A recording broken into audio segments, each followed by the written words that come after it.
in like 14 years. And when we had dinner that night, he was very vocal about it was apparently 14 years ago when we dropped out. There was a good reason why. Yeah. My daughter, who's just the sweetest, kindest heart, just turned 16, and she pretty much refuses to go to dinner with her Uncle Jeff. So her approach to dealing with problems and his are at diametric opposite ends of the spectrum. I'm sure that's interesting. You could picture that one. But anyway, hey, welcome everybody who joined us a little early or even on time, which is on early is on time and on time is late. That we're going to have to keep anchoring in that motto for everybody. But everybody, welcome Lee MIlteer. We have her in person and live, as opposed to all of the massive amounts of material that you guys get dripped on a constant basis. And Lee, that video series that you have, I already shared it with them in our private Facebook group, and it's also right here. No, that's the wrong link. We can share it in the chat link here in a minute. But I also texted it out to everybody, and I'll email it to them as well. So they will have that. Right on your topic, you have your Vision Quest event coming up next month, right? Yes, I'm doing a Vision Quest in Virginia Beach for profit and purpose. And, you know, the truth is a lot of people don't really understand what a Vision Quest is. But, you know, as entrepreneurs and business owners, we get so inundated in our business that we forget to often plan exactly. I get a really feedback now. Can you hear it? Yeah, somebody's logged in twice. What happens on this system is some people will log in their phone and log in on their computer, and then that gives feedback. I think I got rid of it. Okay. Yeah. So what I find is that, you know, the average entrepreneur is just so inundated with more and more stuff to do. They really don't actually know what their next evolution is. They don't really take time to unplug and to really figure out, you know, with my personality and, you know, where I am in life and what I want, you know, what is really my deep plan. And so that's what the Vision Quest is about, is really finding out really what the hell do you want to do next, because whatever you're doing, you created, and if you really wish to have prosperity and success in your life, you have to have a plan, and particularly a 5-year plan of what is your lifestyle, what is it you want to earn, how are you going to do that, who's going to help you do it. And so it's really a 2-day event of unplugging. And so if anybody's interested, all they have to do is go to visionquestvirginiabeach.com. And Stephen, for any of your people, I will be happy to offer a significant discount. So if they call our office at 757-363-5800, let us know, and we would certainly hook you up with the best friends and family discount. There you go, the best friends family. Did we ever get you hooked up with kickboxing in Virginia Beach? I know we were working on getting you actually. Nope, not yet. I still have that on my list. We have a long list of friends who can teach you all kinds of kicking, punching, choking, whatever you want to learn. Well, people are afraid of me just by me talking to them, so this should be good. You know, it would be good to back it up if you had to. If I had to, yes. If I had to, yes. Yes. I'm very scrappy. You know, on that topic is, I think is an old Zig Ziglar quote, but when it comes to the Vision Quest and then taking that vision and honing it into a long-term goal, is a lot of what I have witnessed this summer that has gotten in the way of many of our members is the lack of really having the clear 5-year vision, and therefore having short-term crises, short-term financial issues, short-term blips in the radar feel like it's a crisis. You know what I mean? And I'm going to mute out some of these other. There you go. So anybody who Jeff. Hey, Jeff. There he is. muted too. Yes. Okay. Yeah, I was blaming you for the echo a minute ago. No echo on me. Okay. We were explaining that your personality type is much more similar to Dan Kennedy's, where I tend to be the Patience of Job member of the group here. I was telling a little bit of that story. We covered at the marketing boot camp briefly. Many of the martial artists got great humor out of my approach to conflict resolution as opposed to his approach to conflict resolution. I'm better now than I used to be. Except in restaurants. But anyway, back to that point is, for some of our members, this was a slow summer. Others, it was an all-time record-breaking summer, right? But when you have either which you and I can both speak to this very clearly, but when you have a change in your business strategy, or you have a blip in your success, what I see is an awful lot of people who short-term crises becomes all looming, in my opinion, because the long-term goal isn't clear and clearly articulated. Let's speak to that a little bit, Lee. You're probably one of the world's leading experts on this subject, and it ties nicely to your event coming up as well. How would you think about that? Well, we have to decide, are we reactors to life? Are we actors? Mm-hmm. And so we're going to take your example exactly.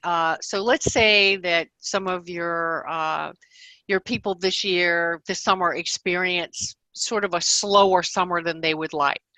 So the first thing that happens is, the emotional body gets a little hot, meaning, suddenly your emotions are like, your self-talk is going things like, how could this happen? And what am I doing wrong? And, it's a lot of fault being thrown around. The way that I see life is that life is always going to be up and down. There's going to be flush times and there's going to be weak times. It's just the way life is. It's always moving. And if I freak out over some short-term hiccups, it's usually about the way we label things. So see how I just labeled that? That's a short-term hiccup. It has a less of emotional response to my body and to my mind than, holy shit, everything is falling apart. Sorry, did I wake you up there? So basically, one of the things profanity coming from me. Well, I of course. Yeah. And so basically, I just always recommend to people is that I do something called the 5-year scripting plan. And I talk about this in my book, Reclaim the Magic, that was out a couple of years ago. But every morning when I get up, I literally, I have a journal, and it's called My Future. And I write a 5-year script of what do I want to happen in the future. And I write it as if it's already happened. And the reason I do that is many reasons, but first, your subconscious mind can't tell the difference between that and the reality once you get really into it. Secondly, is energetically, you're imprinting a visual picture of exactly what you want to happen. So when there are hiccups, and there will be, it's like you don't take them so seriously because you're so focused in on the future that you are expecting to happen, you're planning to happen, you're wanting to happen, that you just go to solutions instead of the panic, instead of the frustration, instead of the blame game and feeling like you're doing something wrong. You just simply go, okay, well, what's the solution here? What should be our action, but not an overreaction? Because most people go the pendulum one direction too far and they swing the other direction too far. It's like Dan Kennedy talks about, you get how people react to get one complaint about a class or one complaint about your marketing or anything like that. That's not enough of a blip on the scale to really change what you're doing, unless you're just so reactive to life that you're not really ingrained in exactly what the picture is. So I just want to give you an example. So about 6 or 7 years ago, I started this 5-year scripting plan. And I started scripting about that I was going to speak in Japan. And this year, I booked 2 huge gigs in Japan for October of 2018. Now, how the heck did that happen? I was just writing it on paper. I wasn't calling people. I wasn't getting in touch with promoters. I just kind of had this mindset of, I think it would be kind of fun. I've never been to Japan. I want to go to Japan. I want to go to Hong Kong. I want to go to China. I want to go to those places. And why not let somebody pay me to go there and speak? And so I'm just saying that when other little things have hiccuped or gone wrong, my focus has been on this long-term, big picture thing. So I don't allow myself to get upset or distracted because I actually know it's all going to work out. And many years ago, when I started my business, I started visualizing speaking on stage with Zig Ziglar. And 13 years later, out of the blue, they called me to go on tour with him. So there's a little magical energy that happens, for lack of a better term, of once you set your brain waves on a certain thing, your brain is set to start looking for opportunities and to pay attention to things that you wouldn't pay attention to if you didn't set that picture there. Because the whole purpose of the subconscious mind is to match the picture in your brain with reality. So it's urgent that 5 years from now, every person who's listening today is literally writing a story about how healthy they are, how successful their business is doing. Put a number on it. How many students you have, miracle things that are happening, speaking engagements, free PR, how great your health and life and marriage and kids and all that is, because that is what gets you through the scary times. So you got to be focused on the future to make sure. By the way, we're all self-fulfilling prophecies. If you don't have a plan, your whole life energy is utilized for someone else's plan. Yeah. And, you know, it is amazing how emotional reactions can be, where and I was, people look at me like I'm crazy, but I was blessed by the depth of financial and relationship crisis that I had in the 20s, when I was in the 20s. Because frankly, I mean, ever since, nothing phases me, right? I mean, and I'll hear people say, oh my goodness, I have $900 on the Visa card and I can't pay it this month. And that's like earth-shattering crisis. Or my gross dipped for a month because I'm making a transition. Or, as you mentioned, 5 people didn't like the way I'm doing things, so I should not do it this way because 5 human beings. And by the way, Leo, this is probably a little crasser than you would like to say it, but we did the stat of Master Moody. What was the stat of the percentage of the population that's crazy at any given time? 26.2% of the population could be diagnosed with a mental disorder. Yeah. Is that you, Greg? Yeah. Yeah. I was guessing, oh, I'm so close. I love it. I've been predicting 25%, but it's 26 point what? 26.2. That's from the National Institute of Mental Health. Thank you. 26.2. Well, everywhere you go, there's some of those people there. Yeah.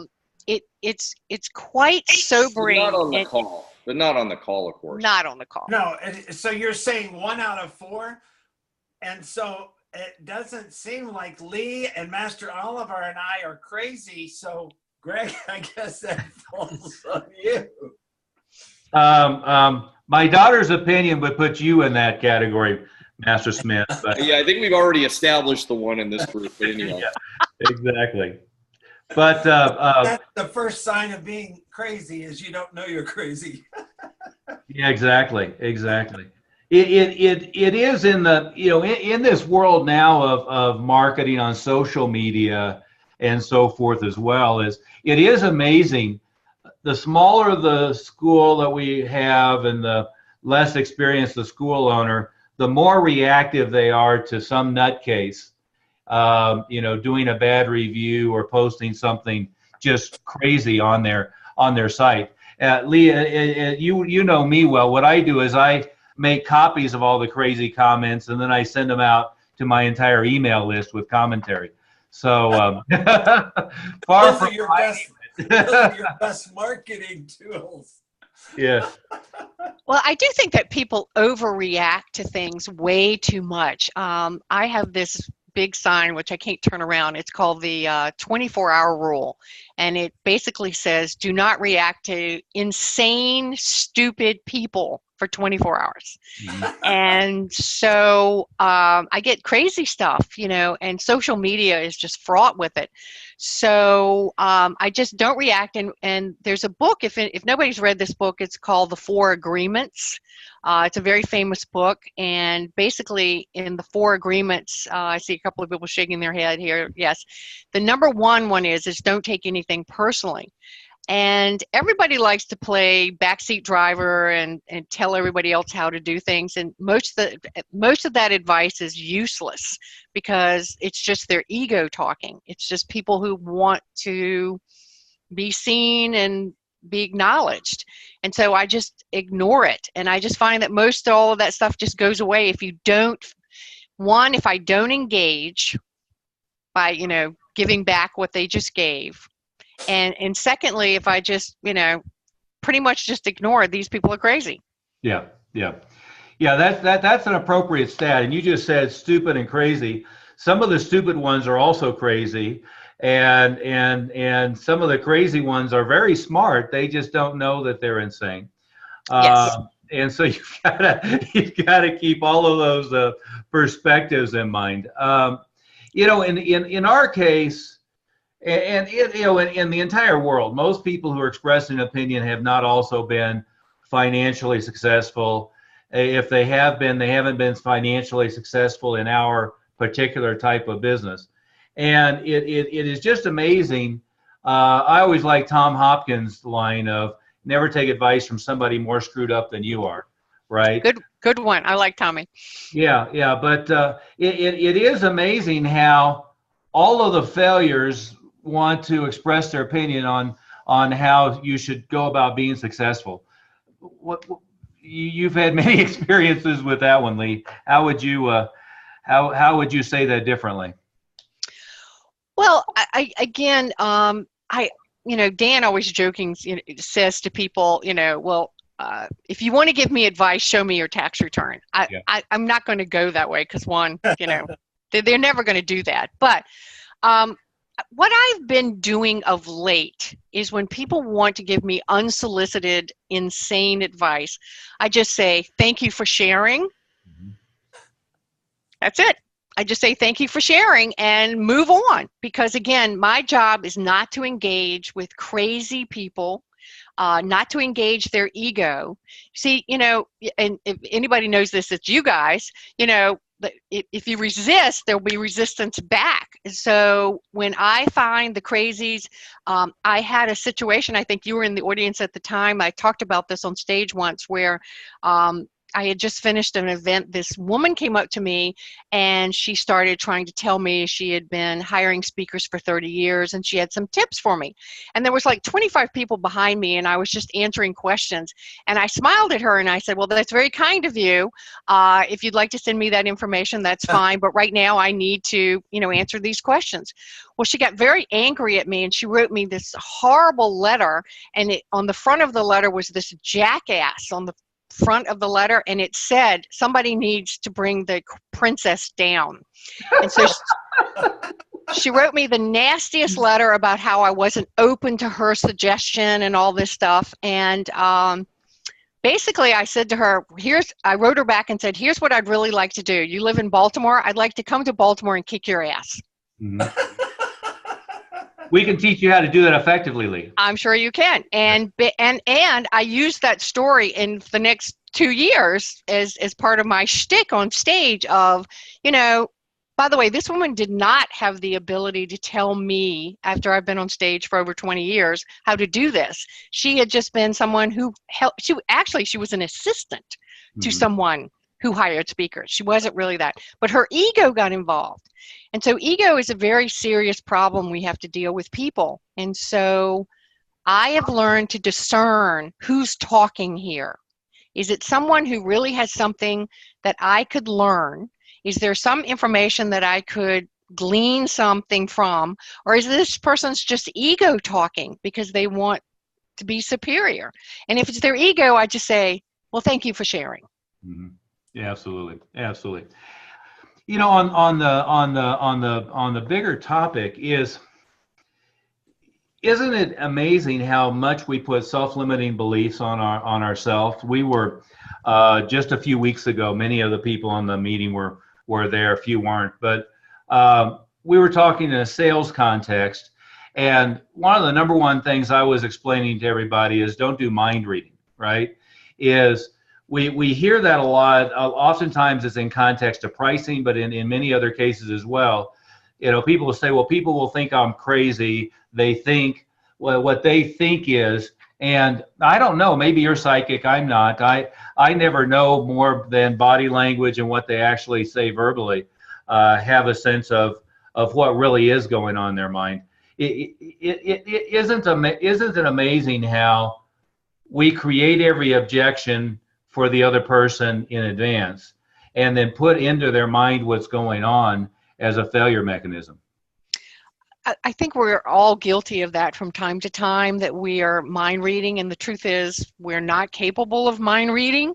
And when we make assumptions, we're always going to come up short of, why they're not buying.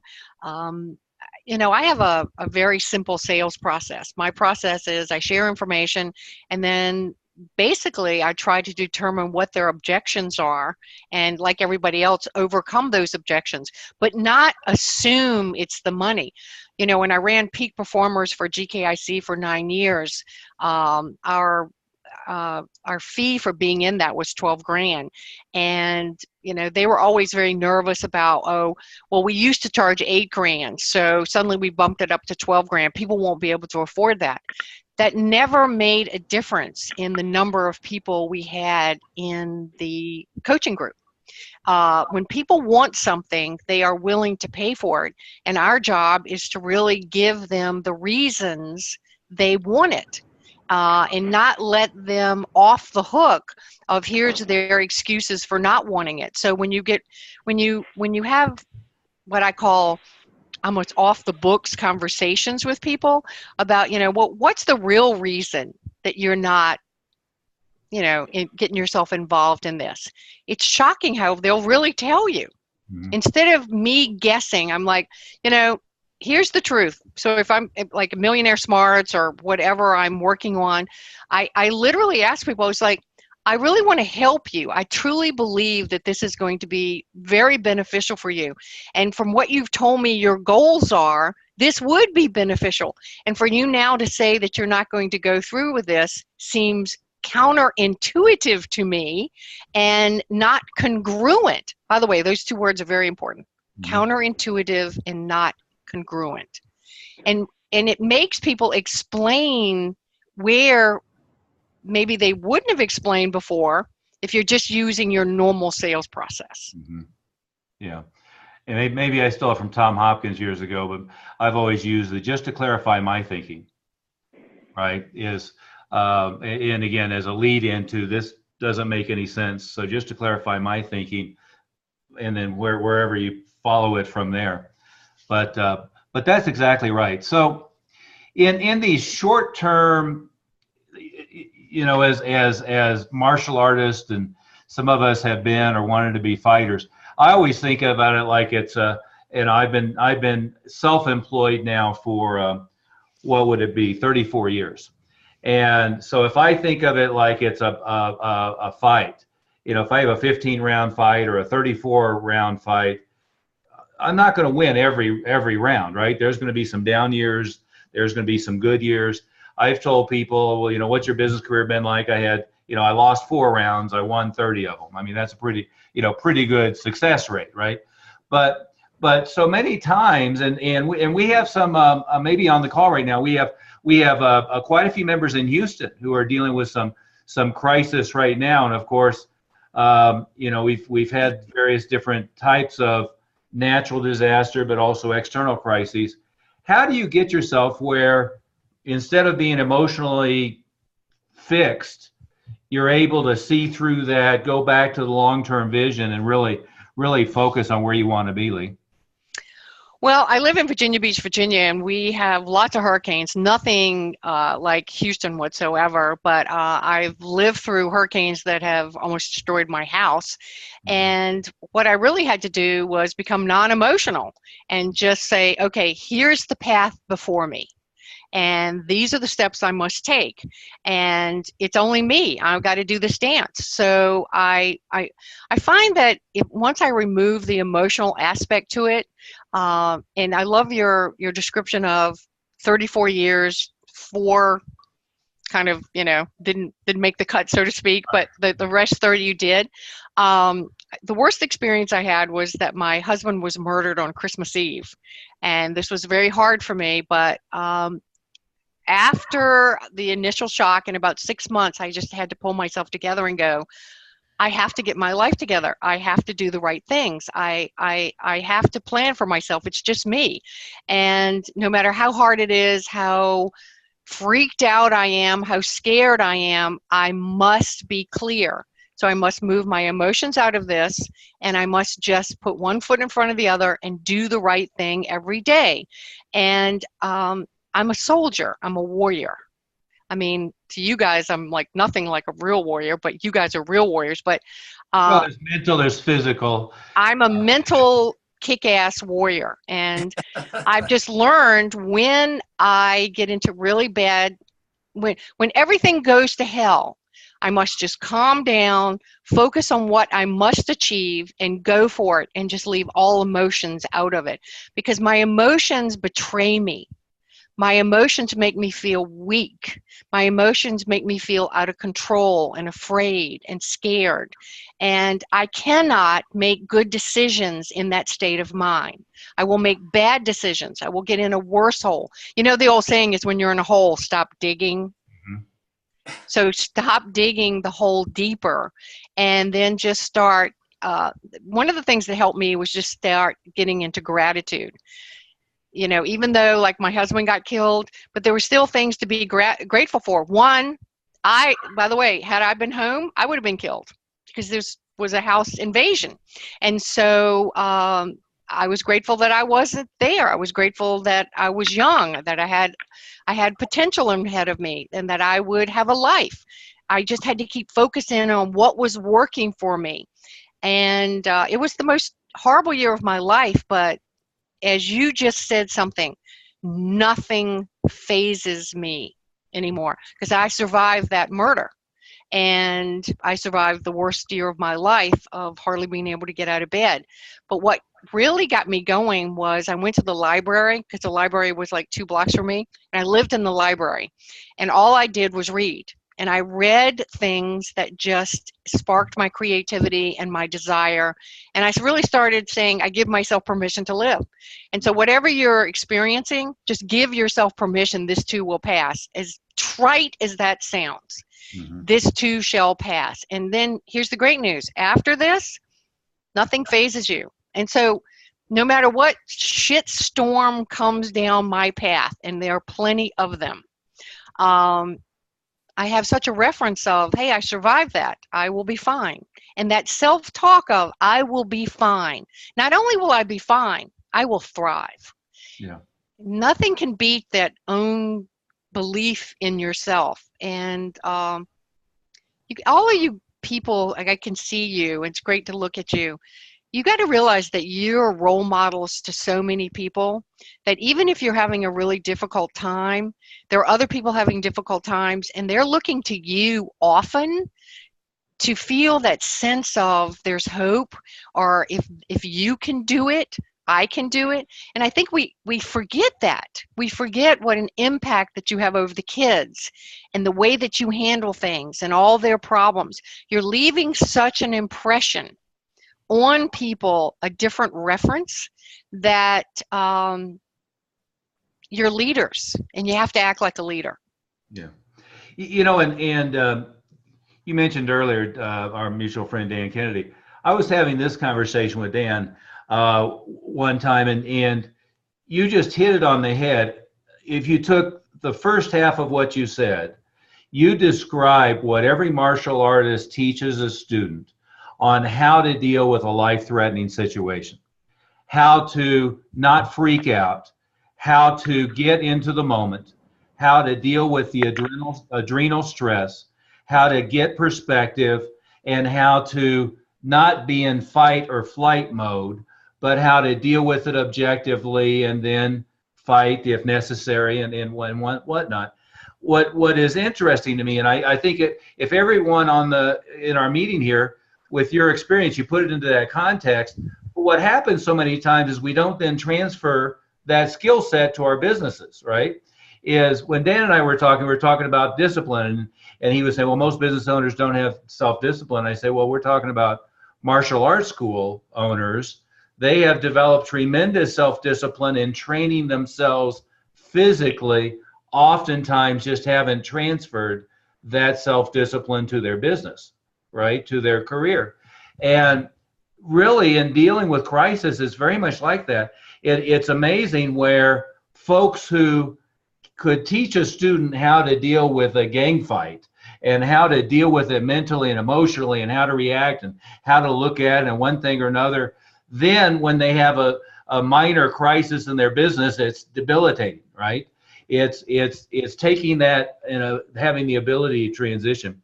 In your business career, Lee, I know of probably 5 or 6 major transitions that I know of that you've made over your career. And I'm sure the transitions weren't always smooth. You know, in my case, I've had the opportunity to run martial arts schools for over, almost 40 years now. But within that, there's been some pretty major transitions, some closures, some openings, some new businesses, some businesses that failed. When you transition from one way of doing business to another, has it always run smoothly, or have there been some hiccups and some stress and trauma in the process? You know, I miss optimism, and whenever I plan these things, I always like mentally think, oh, this is going to be so much fun. It's going to be such a piece of cake. Oh, you know, this is going to go so well, and then the bottom falls out and the marketing doesn't work, or something bad happens that I didn't anticipate, or I could give you 1,000 reasons. So what I have to do is just kind of, reset my sails. Don't lose the enthusiasm about it, but realize, all change, and by the way, change is never really great. Transformation is great. So a lot of times when I was changing in my life, there'd be things I didn't know were going to happen that I suddenly had to deal with. And so everything really, how we interpret things is by the language we are saying to ourselves, the labels we're putting on ourselves. So when we're changing and it doesn't go the way we want it to, we're starting to label it bad, or we are failing, or we're comparing ourselves to other people who it seemed like that was a seamless transition for them. Well, that wasn't true, because one of my great mentors said this to me, and it's made a big impact on me. She said, look, you have to prepare yourself for 1,000 mistakes a day. 1,000 mistakes, 1,000 hiccups, 1,000 problems. Then when you walk into your office, you're not surprised. Mm-hmm. You're not upset. You're not freaked out about it, because you're in business. You deal with people. You have staff. You have customers. You have vendors. Are there things going to go wrong? Every damn day. Things are going to go wrong every day. It's your temperament on what's important. Like, this is just a hiccup. Stop. Most people take the way they describe these things and make them the worst. If you would actually lower the volume on how bad it is in your own mind, it's a hiccup. Mm-hmm. You can deal with hiccups. And so then you're not scared, frustrated, beating yourself up. And only reason I keep referring to this over and over again is because as business owners, when I am flustered, I make bad decisions. Mm-hmm. I agree to things I shouldn't agree to. I accept things I shouldn't accept. I give people raises or breaks or something I shouldn't do if I'm in a bad way. So my main job every day has to be my own mindset and controlling the mindset. Because if I control my mindset and take charge of the caliber of information that goes into it every day, I don't let the hiccups bother me. I just go, oh, we can fix that. Maybe we haven't found the solution yet, but we will find the solution. These are, I call them scripts. By the way, I create scripts for almost everything. And the reason I use scripts so much is because if I don't create these scripts, the fearful part of me will take over. And like when I left GKIC 3 years ago, I thought that was just going to be this easy transition. No, it wasn't an easy transition. You know, first it took me forever to kind of pull myself away from that people knowing you like that.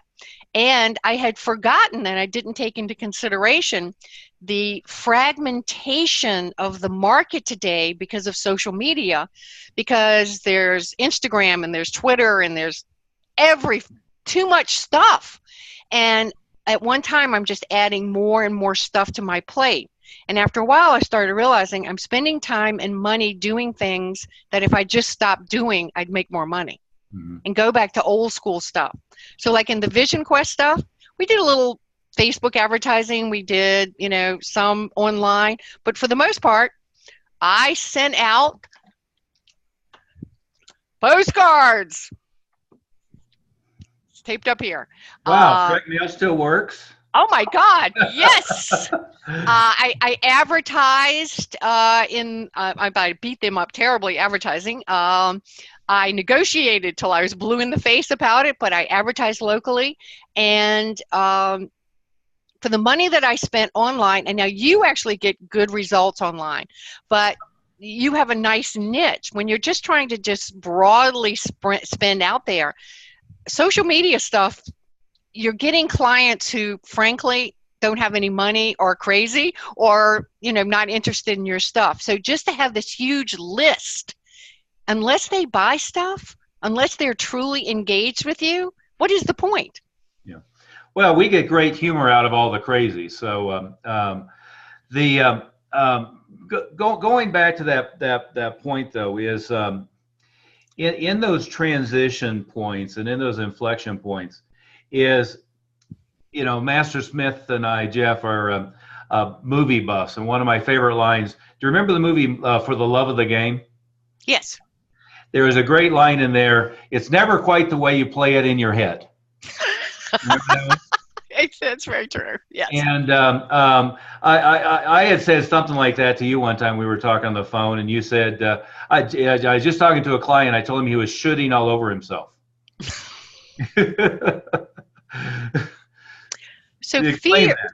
Well, I think that people think that they should do this and they should do that, but you know, we have this thing called instincts and our intuition, our gut reaction. You know, there are more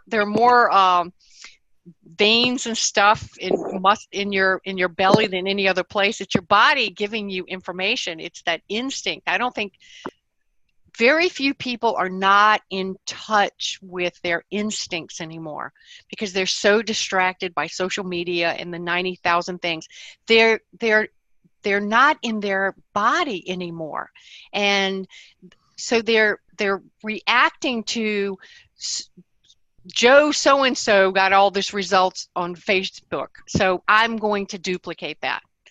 But is it really the right thing for you to do? And people don't seem to take the time to pay attention to what has worked before.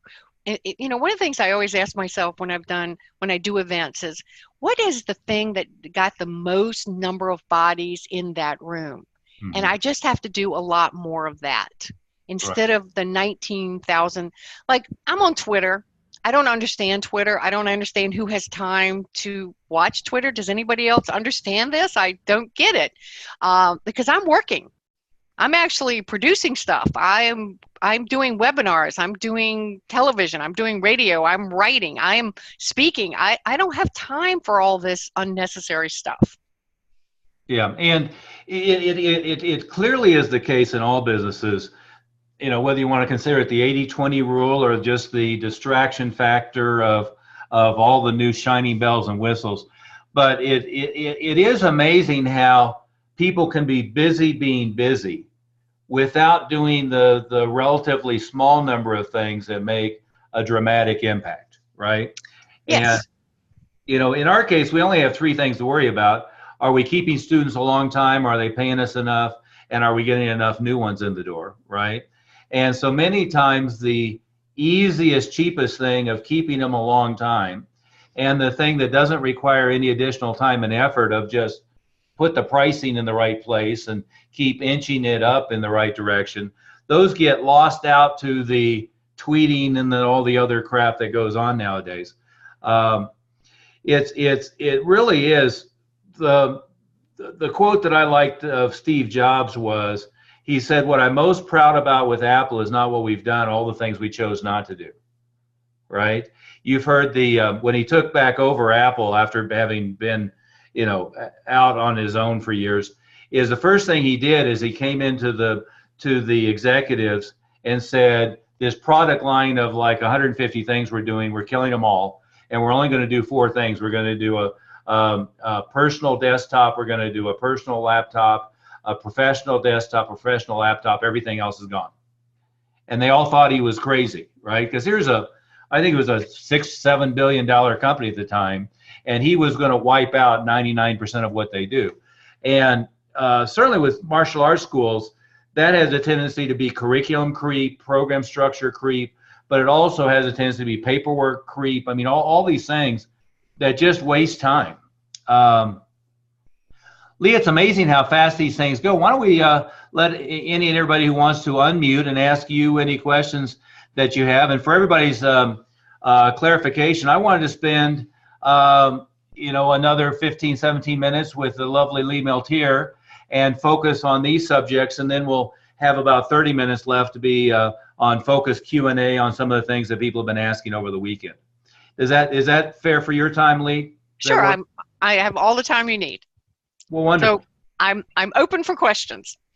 I've got pretty much everybody muted because we had some weird noise, but you can just unmute yourself, click on the little microphone if you have any specific questions, or Jeff or Greg or Bob, if you have anything to add here to the conversation before we keep moving forward. Well, I think it's really important what Lee just said a little bit ago about when you run a business, there's like an infinite number of things that can happen, an infinite number of things that can go wrong. And what we deal with all the time is, I'm changing what I'm doing because a parent said this or a parent said that. And the combination of what you just said, Lee, with the combination of what we realize is 26.2% of the population is crazy, makes people do so many really bad things. I mean, I guess expanding on that would be really interesting on your take, but that was really something everybody should anchor in, is that you're making these decisions based on what parents or students are coming and saying to you. And the ones that come and say stuff to you most of the time are the crazy ones, and the ones that are you're reacting to problems instead of really thinking about what's the best thing for your business and for the students, frankly. Well, we would all like to make everybody happy, but that's not physically possible. And you just have to make a choice of your business. If you're constantly turning yourself into a pretzel to make everybody happy, the person who's going to be miserable is you, because you're not going to have any peace of mind.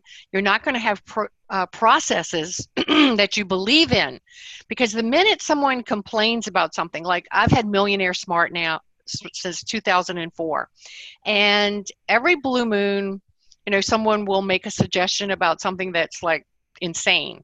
And I know the minute that person makes that suggestion and I don't take it, that I may lose that person.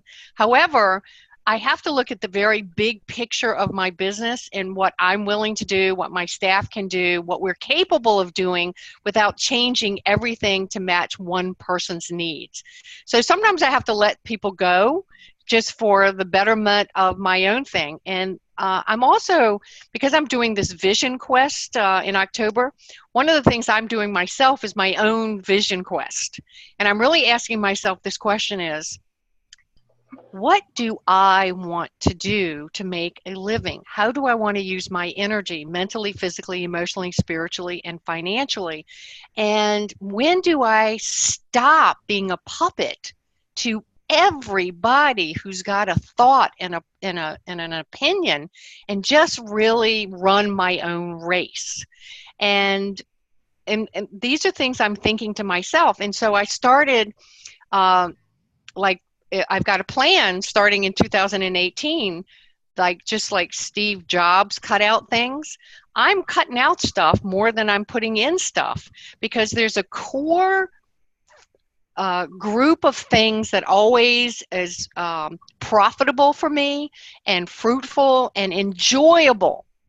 I'm just at a stage in my life that I am tired of being all things to all people. I'm going to run my game. If people want to play, they are welcome. If they don't want to play, have a nice life. And just, really take back my own power to determine what kind of, because I run a school too. It's not a martial arts school, but a school. Yeah. And I'm just giving up that I'm not going to be able to be all things. And by the way, sometimes I actually recommend other places for them to go. Let's see, where'd you go, Greg? Did you get that? I got it. I think that's really important what you said, and I think that we get caught up in the people that talk to us a lot of times. I mean, we want to be responsive to our students, and we want to talk to our students, but the ones that talk to us and sometimes it doesn't feel like complaining. They have suggestions, or they take up a lot of our time. Those people end up not being happy anyway, even if you did everything that they said. So it's hard to, as entrepreneurs, it's hard to get through hard to filter out, and we've got to get good at filtering out what's important to focus on and what's not. So I think what you said is very important. So Greg, sometimes I ask people, what is it that you really want when they're complaining? Here's the truth. They don't know. They don't know. Oftentimes it's just misdirected feedback. They're pissed off about something else.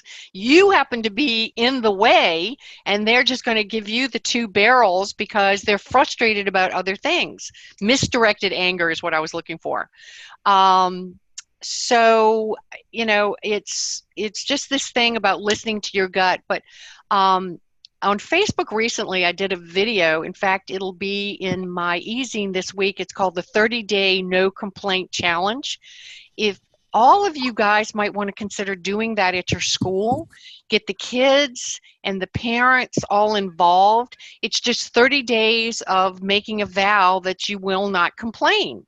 And I'm not saying that just so, they won't complain, but by I don't know if anybody doing this now, like a 30-day not complain challenge. By the way, the best place it worked for me was my own staff. So, shut the hell up. I don't want to hear the complaints for 30 days. But I'm going to recommend that you might do that. Just have a 30-day challenge, make a big deal out of it, something new to talk about. But it kind of enlightens people about who you are and what you want. And remember, we are always teaching people how to treat us. Yeah, absolutely. And just so you know, one of the things I'm observing with a lot of people is just that they're falling in love with challenges. Mm-hmm. They love 30-day challenges. So like I got my group to do a 30-day scripting challenge of just writing about their future for the 5 years. And now it's a 30-day no complaints. And if you do complain, you have to start all over again. It usually takes people like 6 months before they can ever have 30 days, but it totally rewires them. And again, you're leaders. So something new to think about. No, that's a tremendous idea. That's excellent. Good. Some other questions for Lee here. And reminder, you're all muted, so you just hit your unmute, and you can unmute yourself. It is amazing. Hey, Mr. Oliver. Go right ahead. Hey, sir. Joe Purr here. Hello, Lee. Hey. Question for you. Helping a team member overcome, I guess, like what would be something like an experience from the past that's hindering them, specifically someone that was in retail, and every time he would pick up the phone, it was something horrible for 10 years.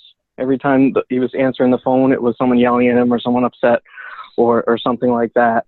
So there's the pattern of the phone equals like pain or fear or what have you. He's great one-on-one with the person or teaching classes or in enrollments and everything like that. But when it comes to like making a call, what are your thoughts on helping them work past something like that? Okay, so I'm assuming you've just kind of explained to this person everything you just said to me about that they have a reference of fear, and so every time they have to deal with the phone, they're actually pulling up memories from the back of their brain to the front of their brain, correct? Probably subconsciously, but yes. Okay, so, and how have they reacted to that? Reacted to? You're explaining why they're having this reaction. No, he said it to me. He explained to me, this is a challenge that I'm having. Okay. Yep. Well, remember the brain is our success mechanism. So if there's something about ourselves we don't like, there's, the three main processes that we have are to actually have this person visualize good transactions on the telephone, positive transactions on the telephone. The other one is for them to start to, change their self-talk, whether they're aware of it or not. When they have to get on the phone, they're afraid, they're fear, fantasized experiences appearing real. So maybe have them do some, what we call lightweight calls. The people are very pleasant or something, and so they have some good references. And the other thing is that person just needs to get into some programming books. My book, Success is an Inside Job, would be an excellent resource, very inexpensive, explaining how the brain works, how we can change anything. I grew up a very shy child, and I made a decision in my early 20s that enough of that. I am tired of being shy. I am tired of being in the background. I am going to be this person I have become. And I made that choice. And it was because I did so much research on we can change anything about our own self-image. It just takes a little bit of internal programming. And your support with this, this should be not such a hard deal if you just now monitor the kind of calls that they get. I would not trust them in the beginning to be making sales calls. I take it that's your ultimate goal? Yes. Well, he's been doing that. And when I sat down with him as like an evaluation and asked, hey, how can I help you even further? That was pointed out to me. I wouldn't have guessed it. I've heard him on the phone, and I personally wouldn't have guessed it, to be honest. And the results that he's producing aren't bad. But he's feeling stress and viewing this as a hurdle or a challenge for him. To the point probably that if I had to guess, and I didn't ask him, but I'm pretty sure I would be on point, where he might put it off. It might not be, whereas that might be the most important thing for the day, the priority. It might be like put off because, subconsciously all he remembers is 10 years of getting battered on the phone, So there's a couple of things that you need to have this is a red flag. And we don't like to see red flags. We like to stick our head in the sand. It's so damn hard to find people to do things. But this is a red flag. So a couple of things can happen. One, you're right. He will put it off subconsciously and not even knowing it. Or two, he'll quit. So whenever I am aware that there is something going on with someone who works for me, it's so much easier to not pay attention to the red flag. But this is a huge red flag. And so you can invest in him. And I'm not saying you shouldn't invest in him, but I think you should watch this case very carefully because you may think certain things are being done that may not be done. So it's a challenge when something is causing so much stress because eventually they break. Do you think that's... Yeah, right on. Exactly why I was putting that out there. You said that book was Success is an Inside Job, right? Yes, Success is an Inside Job. Okay. You can buy it in Amazon, but it's very easy to read, and it's in its 12th printing, and it has all the information about self-image that person needs. So here's the problem with this person. Their programming, their self-image is the phone is bad. So there's all the stress. So it's a challenge with that person. So I'd get the book, I would monitor them, but I would be very, very prepared that you could be very surprised that this person could just not show up one day. Yeah. And okay, great. Thanks so much. Thank you. Yeah, and it's so important to catch that stuff early. Lee, I think one of the problems that martial artists have with staff that goes beyond kind of the normal small business owner is we're in business as educators, we're teachers, we're training and developing students, we're used to taking the awkward kid and helping them bloom, the shy adult and helping them come out of their shell. But then we go into that same behavior mode with employees and end up in the hope springs eternal mode rather than addressing it early on and recognizing that we still have the obligation to the student and the obligation to our business to make hard decisions early on. Yeah, we become rescuers, and there's a real problem with becoming a rescuer because of everything you just said.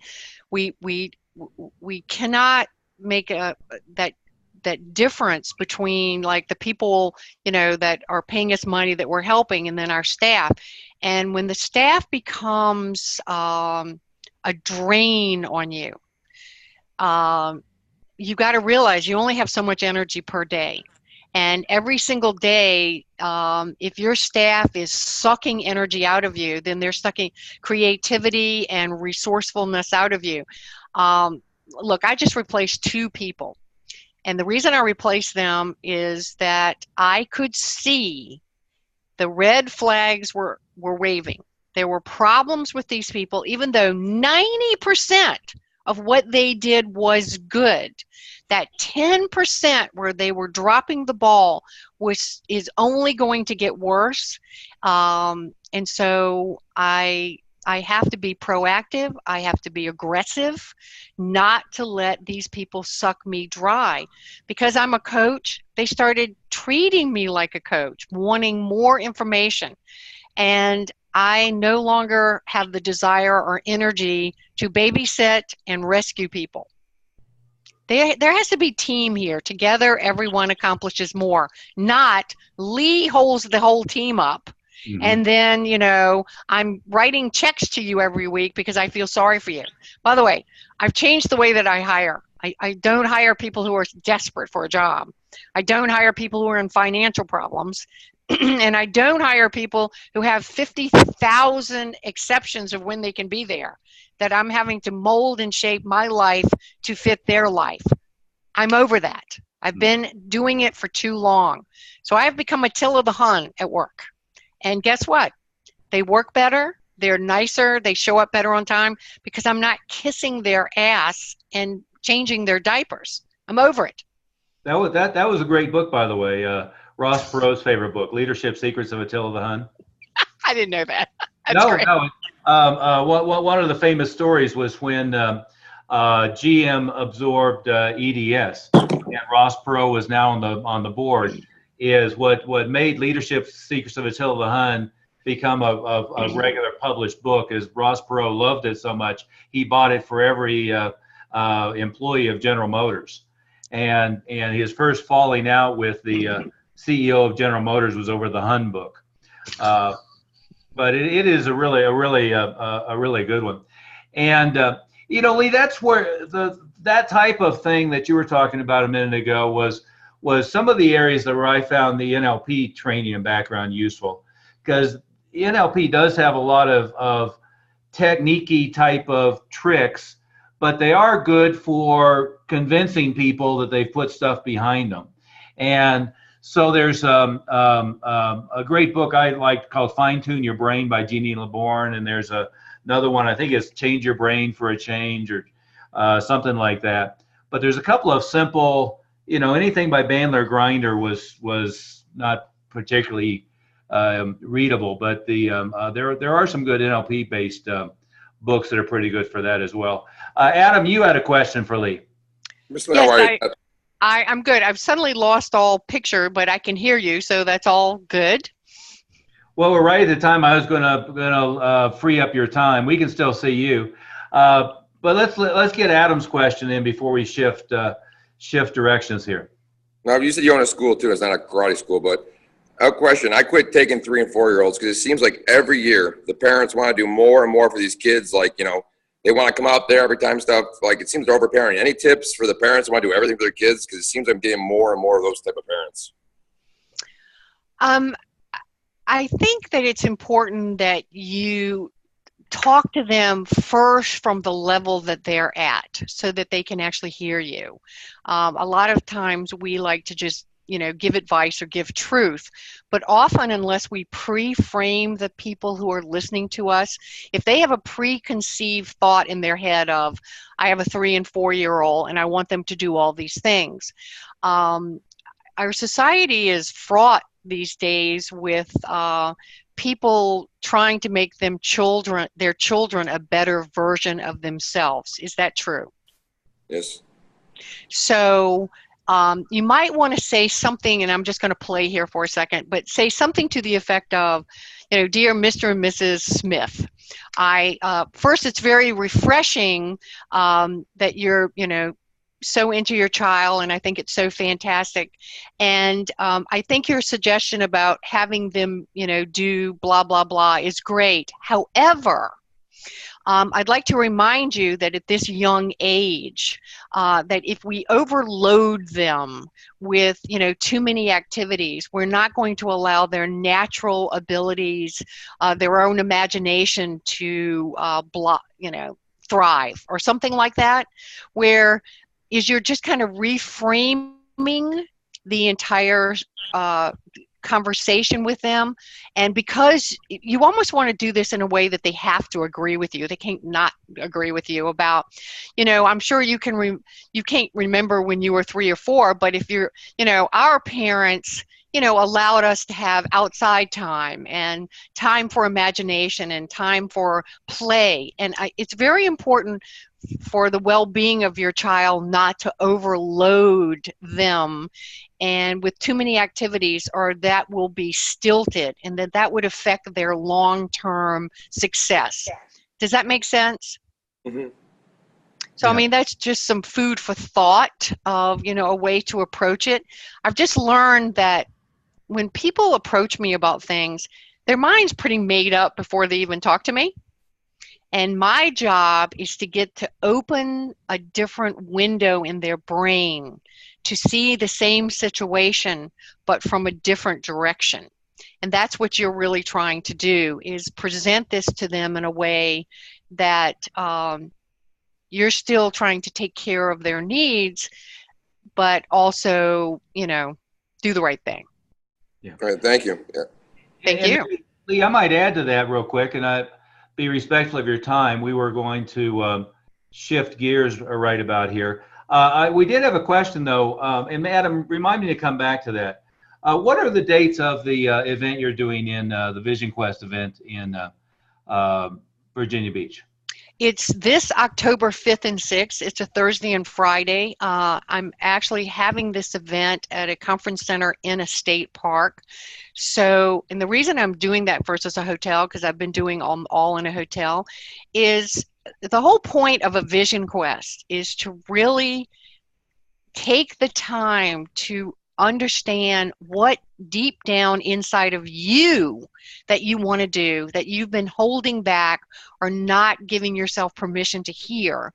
And so that you start living your life from your own rules and regulations instead of following what maybe everybody else is doing, and to really create some boundaries for yourself of the kind of life that you want to live. And an example would be, I used to do public seminars, and I did 100 cities a year for 6 straight years. And looking back, that was a very good investment for me, even though I didn't have a life for 6 years, because I got incredible clients like NASA and AT&T and incredible clients. However, after a while, I didn't want to do that anymore, that I had other things I wanted to do.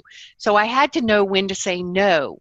And part of this Vision Quest is really about not so much what you're saying yes to, but what you can get rid of to free yourself from the drudgery of things that you're doing that you really don't want to do anymore. Yeah. You know, and that seminar church where you and I first met, Lee, I hate to date us both, but back when you were doing that with Career Track.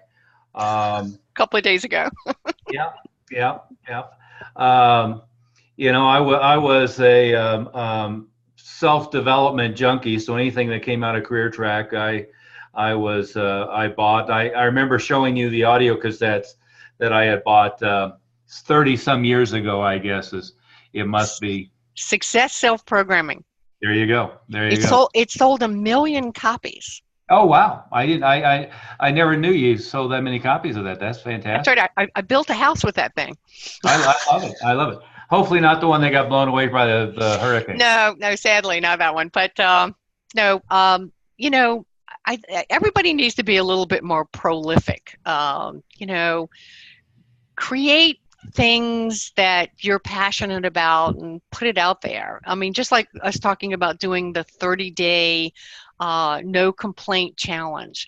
There's so much leadership. See, your whole job as a martial arts leader, in my opinion, is there's so few leaders in the world today, and I'm talking to everybody, is that you have an opportunity to really exert some serious long-term influence on people where their life will be built for the better.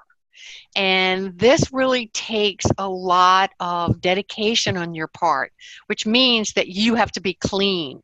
And when I use the word clean, I mean you need to clean up your act. You need, you know, there's a saying, be the change you want to see in the world. I think Gandhi did that. I'm not sure. But I live by that. Be the change I want to see in the world. So the more you exert your authentic, true self as leadership, the more people naturally will want to follow you. And here's the sad part about life. Most people don't have clear leaders anymore. That's very fragmented. So in your hometown, you have the ability to create a lasting, not just an impression is too light a word, but legacy is the word I'm looking for. And the more you do that, the more you step up to the plate, your natural ability to attract people, because other people will talk about you, and the word of mouth will be stronger. I only know this to be true from my own life. Those few people in my hometown who have really stepped up and become really the change that they want to see in the world, have such integrity, and they're outspoken, and they're just phenomenal people. Those are the people I emulate. And there's just very few of those in this world, and that should be your aspiration. I want people, you know, to follow this kind of integrity path. Absolutely. Hey, Lee, it's been tremendously valuable, I believe, for everybody, and they'll be stacking up questions for you, I'm sure, after we get done. But a bunch of what you said has been, extremely profound. Perhaps the biggest thing is we all have to take the time to clear our schedule and design our life and figure out what it is we really want to be and do, right? And what things that we're doing aggravate us and what things that we're doing inspire us and move towards developing that creation for ourselves. And we get so busy being busy and get so busy in our day-to-day business that we don't just take the time. And your event, of course, is a marvelous opportunity to do that. If absent that, it's got to be on a regular basis. The thing that made a profound difference for me years ago was just remembering to sit down and say, what is it that I like about what I'm doing? What is it I dislike? How can I get rid of the stuff that I dislike? And that's either kill it or delegate it, and figure out how to move forward from there. And the other thing is like, when is it our turn to be happy? Yeah. Because so many people are so reacting to life and everybody that they put themselves last. And I will tell you, as the owner of your own school, the more you put yourself last, there's a psychological energy around you that doesn't make you valuable to other people. And it's very hard to explain that and to articulate what that means. But if you ponder over it, you will realize that Napoleon Hill said in his book, Think and Grow Rich, that all brains were like radio stations. We're broadcasting and we're picking up.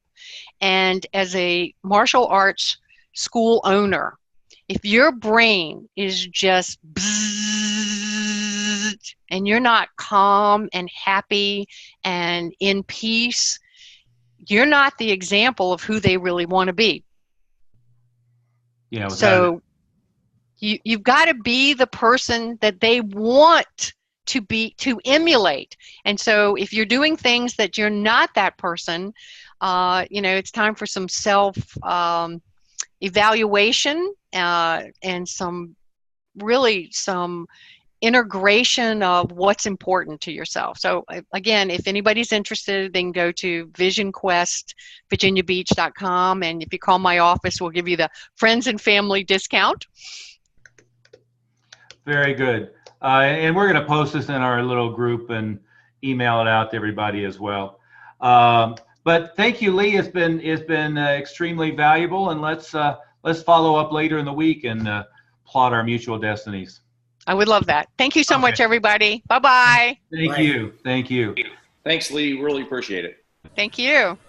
And for everybody, let's move on to very specific questions and Q&A. And I have a bunch of them that have been coming in over the holiday weekend that I've been profoundly ignoring. And Lee, you're welcome to stay with us or figure out how to go away if you can figure that out either way.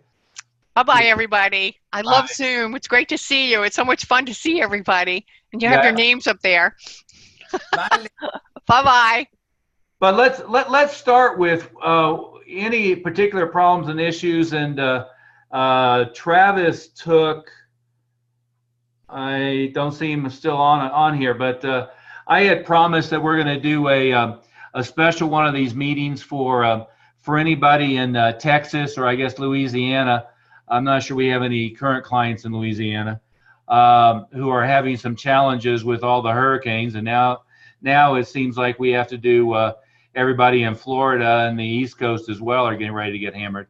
So I promise that I will find a time this week when I get a chance to look at the calendar and get that out. And also I want to remind everybody to make sure that you have booked for our next live meeting in Keystone in November.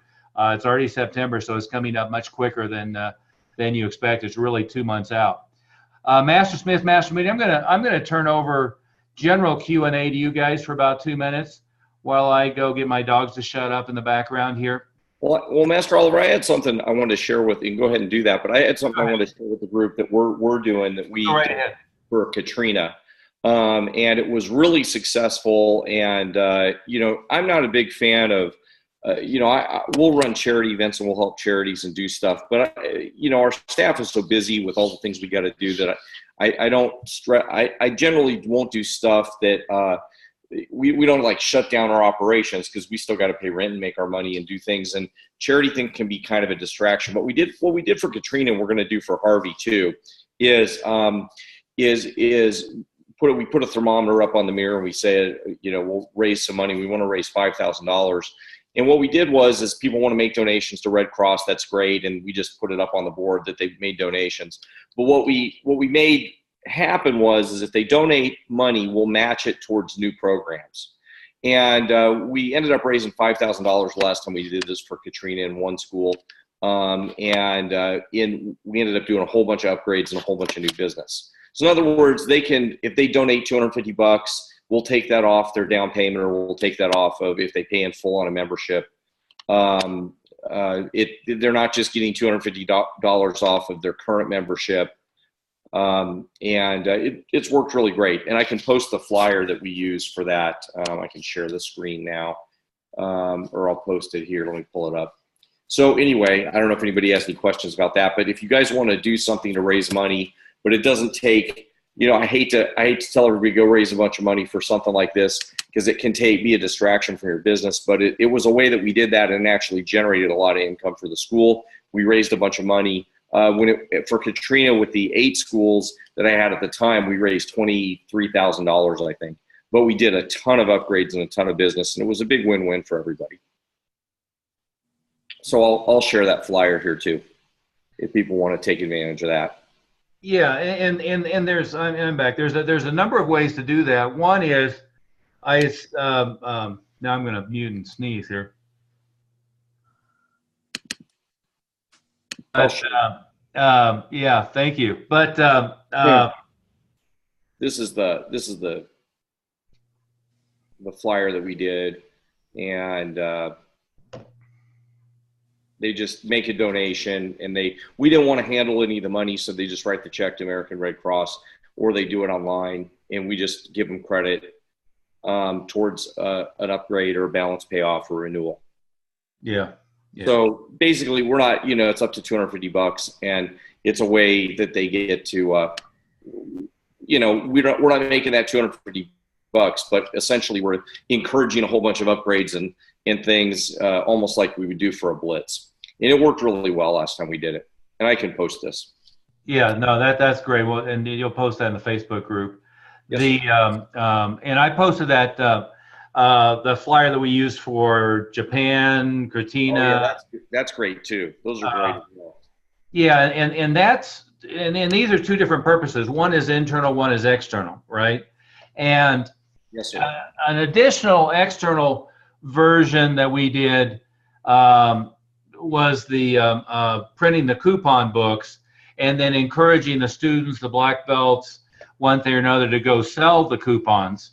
For the fundraiser. In this case, you can choose whoever you want. Salvation Army and Red Cross seem to be two of the higher profile that are actively engaged in this. And of course, it's looking like perhaps Miami and environments are going to have similar problems here before long. We shall see. But with stuff like this, it's, from an advertising perspective, it's get inside the conversation already going on in their mind, and then finding a win-win outcome. If you watch much of the Houston coverage, you may have noticed Chuck Norris's friend Jim McIngvale.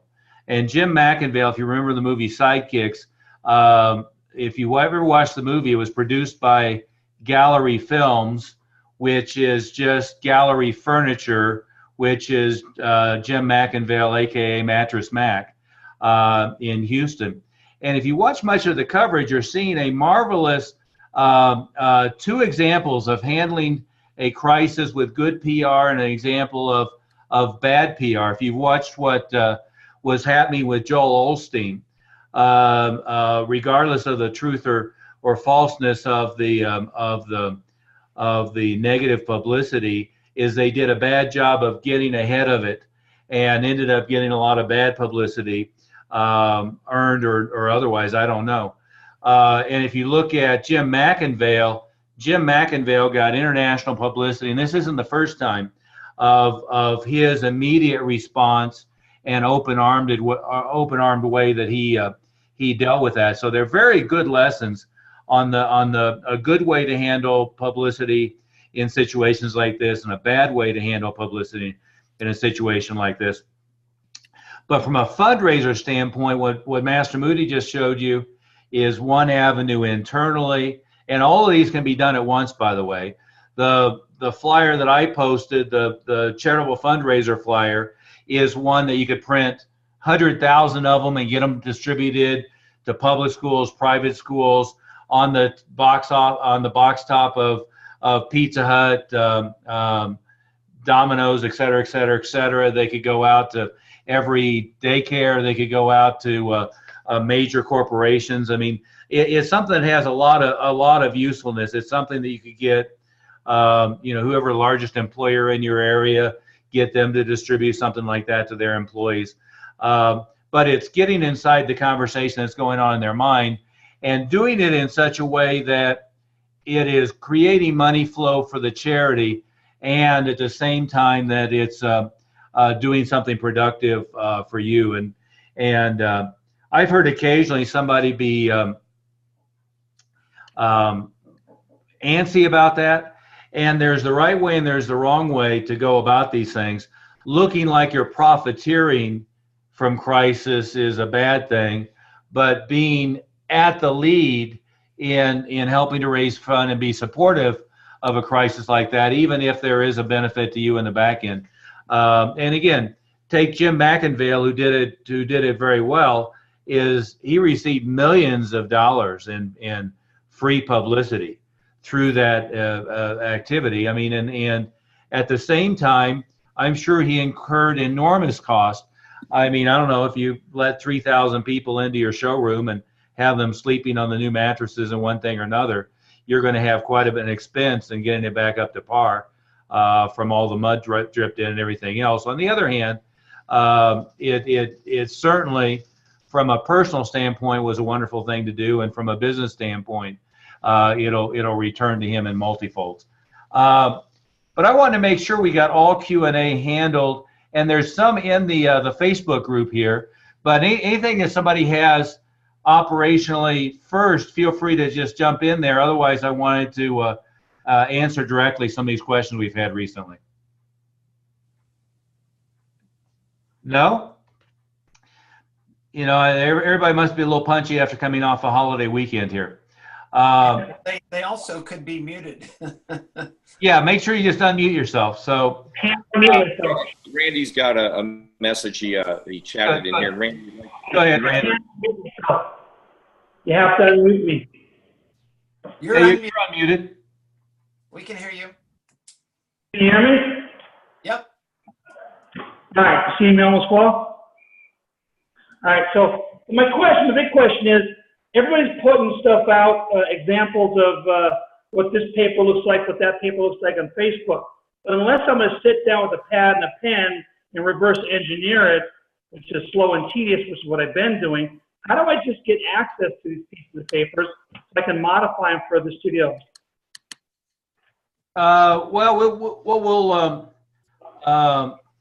Any and everybody post whatever you're trying to recreate in there, and we'll try to get round up Word doc or some other editable version so that everybody has access to it.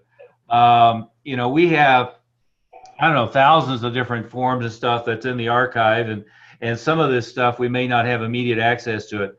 But and Master Smith, Master Moody, that's always a good point. When we post stuff in the Facebook group, posting a picture of a form doesn't do much good in implementation. Posting a Word doc or posting a PowerPoint or posting a what are some of the other Publisher. Unfortunately, most of my stuff's in InDesign, unfortunately. But I could post I post the PDF, which at least you can copy and paste the text off of. Yeah. Unfortunately, that's the only problem for my original stuff. Stuff that you're looking for, just let us know, and we'll things that we have in the archive, we'll track them down. And anybody who's willing to share stuff like that you're using, if you just be in the habit of sharing an editable form, certainly posting a picture, a JPEG of those things isn't very helpful. So Randy, anything that you're looking for, we'll try to track down an editable format for you. Okay, the second question I have is, I have a lot of stuff naturally that's happening this time of year. We've got about 12 things in the books right now. We always do a haunted house at the studio and a carnival in the parking lot. We've kept stats, and we've had last year, we had about 75 friends come to the haunted house. The dilemma is they're all in costume, so I'm going to use the wheel this year to have them spin and win something and stuff like that. Hopefully, we have 75 plus kids come in. We should be able to see some results off it. We haven't really seen any results in the prior years because they're all in costumes, even though we have a good number of people coming in. So if you have any other suggestions other than the spin wheel, I'm happy to hear it. They're coming into your school? They're coming into the school. The school's turned into a haunted house. Put a table across the front door and make everybody check in on the way in. And, they can take their mask off and, hi, I'm Joey Smith. I'm a purple belt. And hi, I'm Joey Smith's friend, Billy Sutton. Okay, Billy, we need you to fill out this information. Are your parents with you? And the other thing, of course, is to do your best job to eliminate kids showing up without parents, right? So in all of the promotions in one thing or another is make it really clear you want parents to be there. So don't load up 12 kids in your van. We want parents to be there.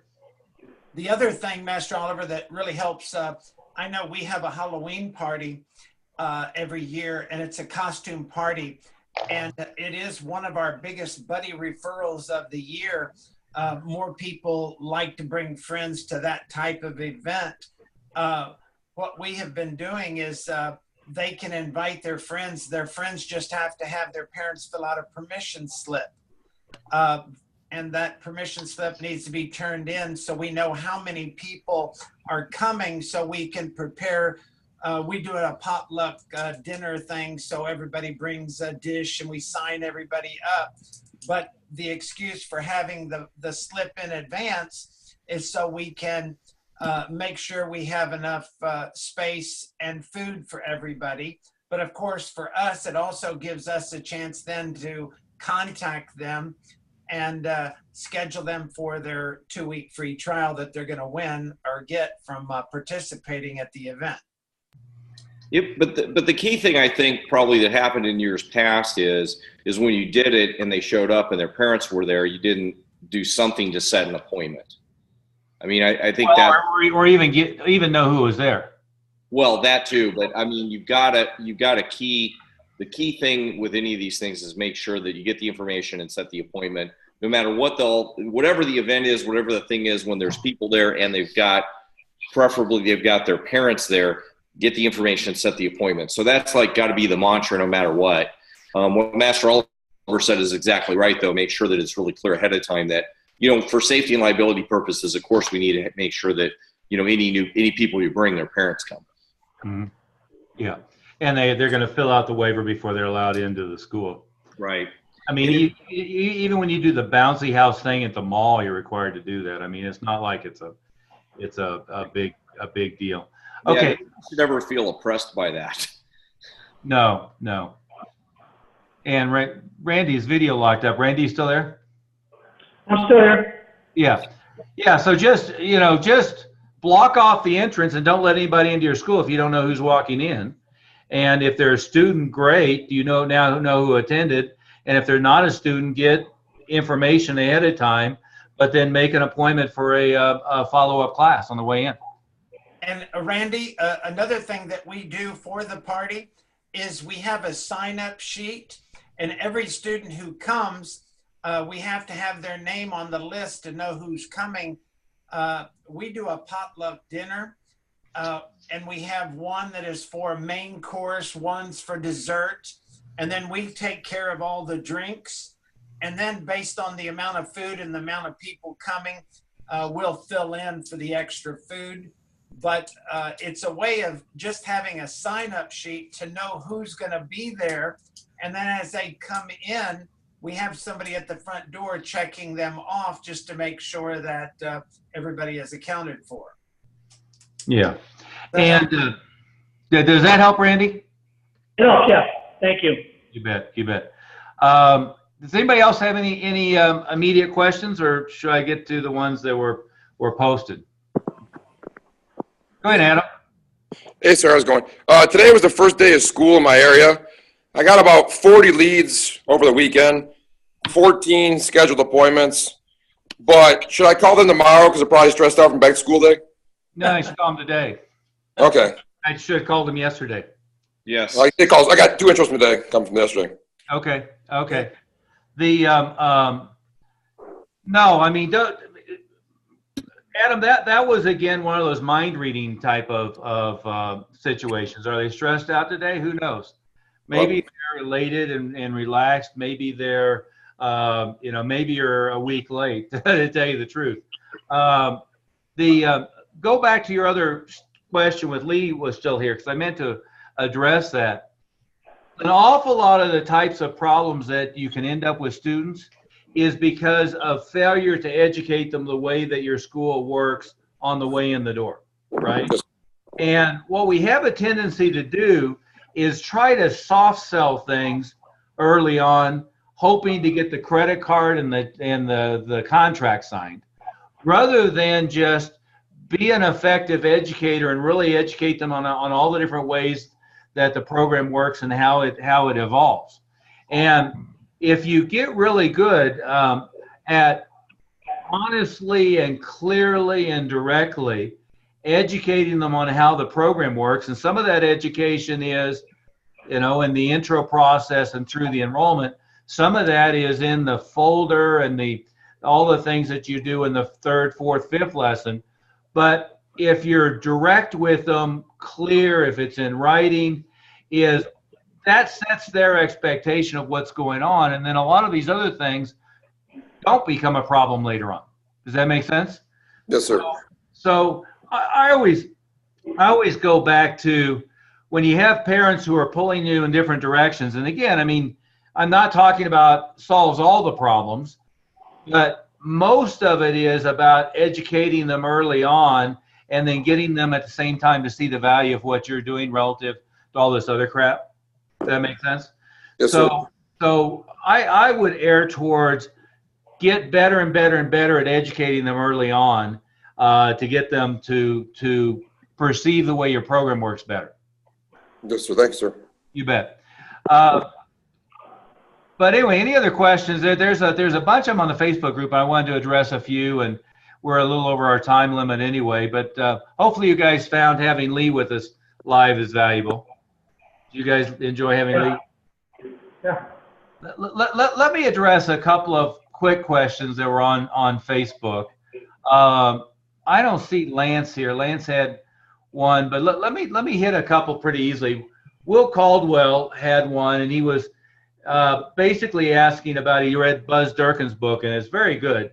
But he was asking why Buzz built a 8,000 square foot school, and asking about the number of the members that you need and one thing or another, and why he went over one big location rather than several smaller ones like I did with Mile High Karate, like most multi-school owners do.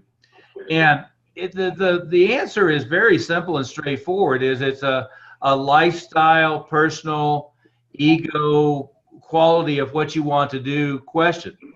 Is, in Buzz's case, our joke about Buzz is, while most of us were working frantically during the day, running around doing marketing, he was out pruning the rose bushes in front of the school. His school sits on several acres. I probably could tell you the specifics if I had thought about it ahead of time. But he built this beautiful, very traditional school, with flower bushes and immaculately landscaped and one thing or another. Why did he do that? Because he wanted to.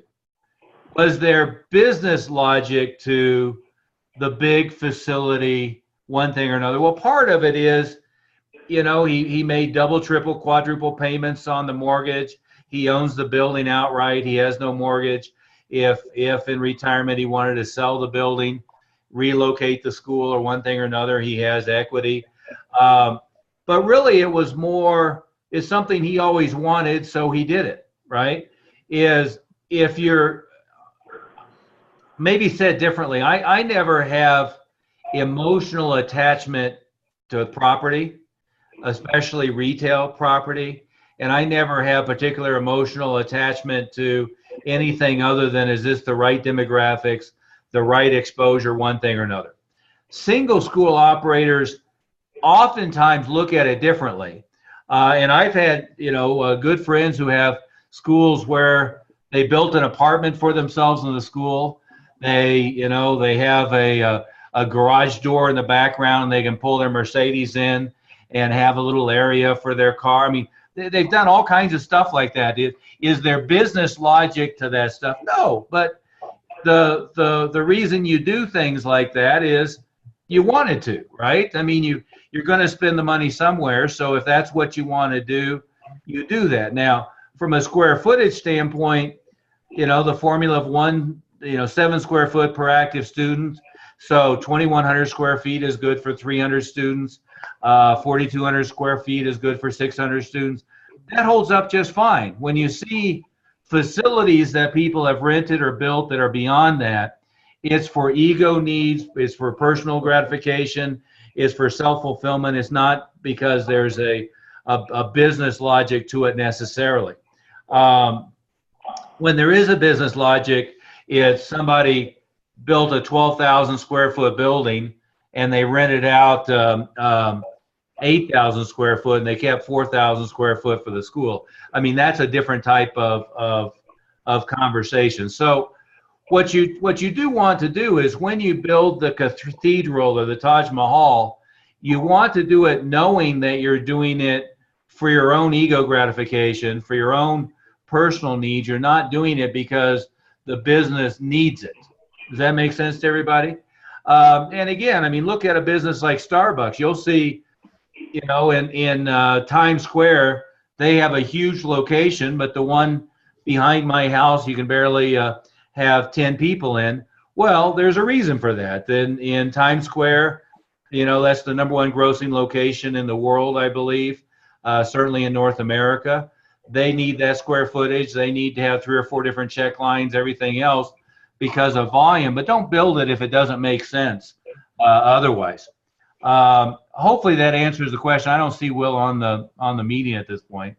Melissa, you had a question, and this was specifically about somebody who had some legal challenges that were then I don't know, a black belt who was coming back to train, or somebody who was I have a student who got her black belt.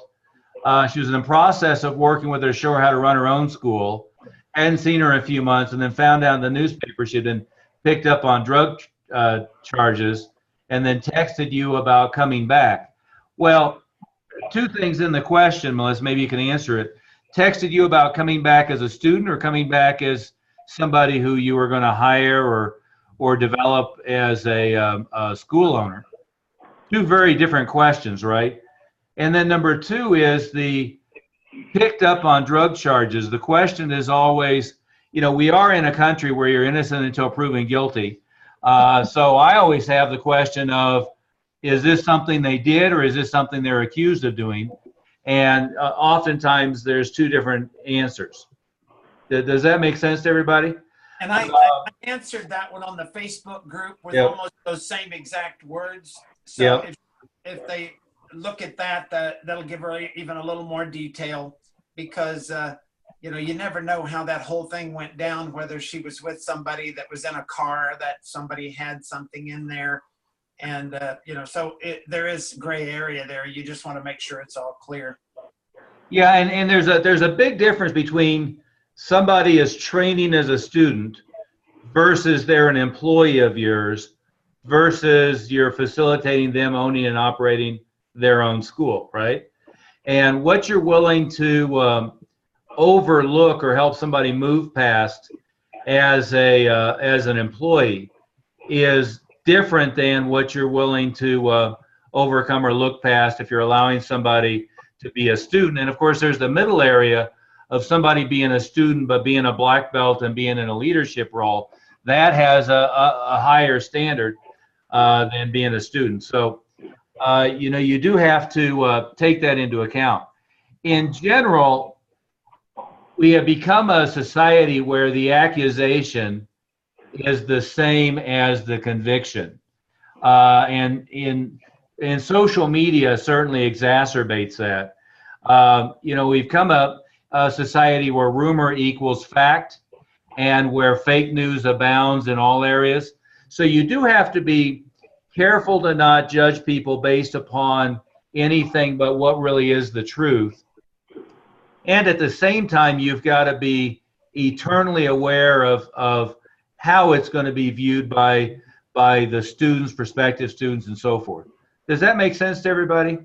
I see this happening a lot, not just in the political realm, but in general terms, is it's easy for Facebook and Twitter to be abound with inaccuracy and falseness.